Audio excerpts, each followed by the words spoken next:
بسم اللہ الرحمن الرحیم۔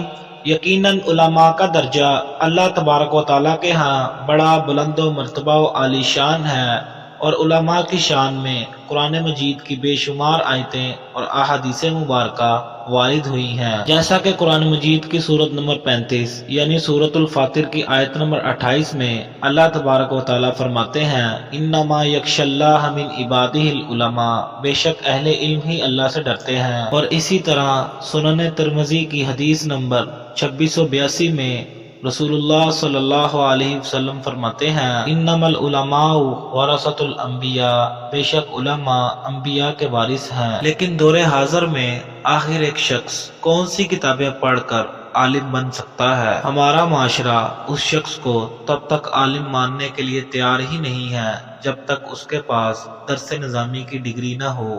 آخر درس نظامی کیا چیز ہے؟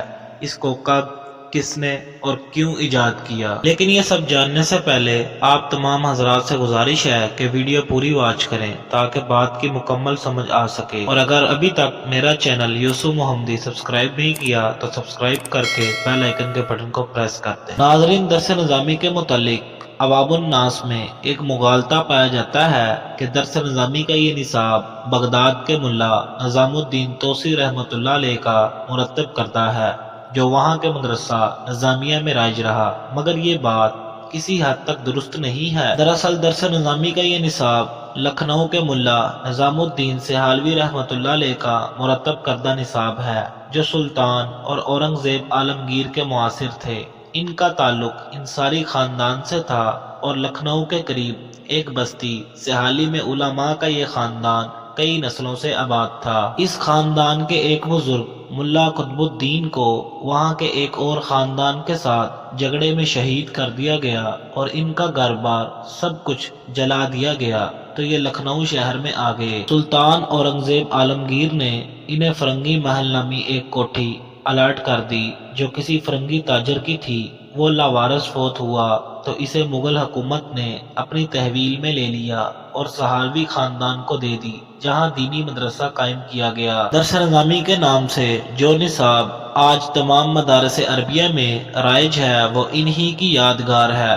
ملا نظام الدین نے دور سوم کے نصاب میں اضافہ کر کے ایک نیا نصاب مرتب کیا، اور اس دور میں پڑھائی جانے والی کتابوں کو حت الامکان جمع کرنے کی کوشش کی۔ درس نظامی میں 13 موضوعات کی تقریباً 40 کتابیں پڑھائی جاتی تھیں۔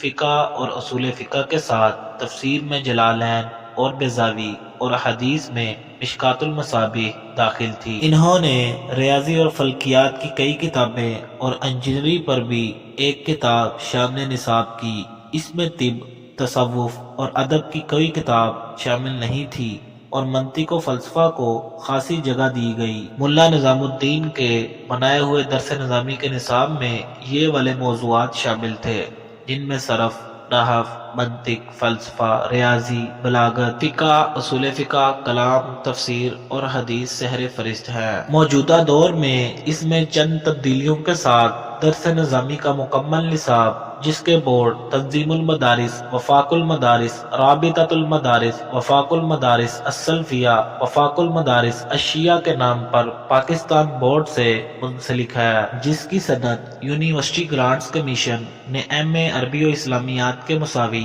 قرار دی ہے۔ یہ نصاب حکومت پاکستان سے منظور شدہ ہے، جس میں قرآن و حدیث، ترجمہ و تفسیر، فقہ و اصول فقہ، عربی زبان و ادب اور گرامر اور دیگر تحریکی و دینی کتب پڑھائی جاتی ہیں۔ مزید اسی طرح کی ویڈیوز دیکھنے کے لیے میرا چینل یوسف محمدی سبسکرائب کریں۔ ملتے ہیں پھر اگلی ویڈیو میں، تب تک کے لیے اللہ حافظ۔